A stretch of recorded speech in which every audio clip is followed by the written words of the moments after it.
François Hollande a joint d'une certaine façon les actes à la parole puisqu'il vient d'annoncer plus de 2 milliards d'euros d'aide sur la période 2016-2020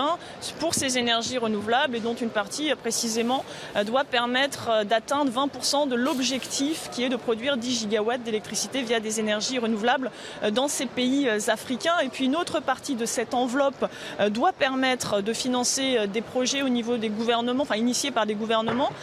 par les collectivités locales ou même des ONG, comme par exemple ce projet d'éolien dans le golfe de Suez, un autre aussi au Kenya, un projet d'hydroélectricité au Mali ou encore, vous savez, ce grand plan solaire du Maroc. Et puis il y a un deuxième volet dans ce discours de clôture de François Hollande qui lui concerne plus des mesures d'adaptation. Vous savez, l'Afrique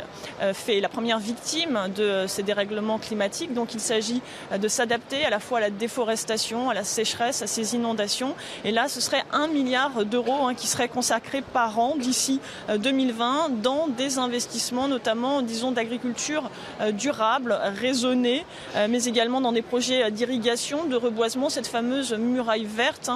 qui, vous le savez, borde le Sahel, de la Mauritanie jusqu'à l'Érythrée, et que ça concerne également le lac Niger, ainsi que le lac Tchad, ainsi que le fleuve Niger, qui, vous le savez, sont des sources vitales à la fois pour s'alimenter, pour nourrir ces populations, mais également source de développement économique et qui souffrent tous les deux d'assèchement. Alors, troisième type de mesure, il s'agit aussi de lutter contre l'érosion de ces côtes en Afrique de l'Ouest avec un soutien notamment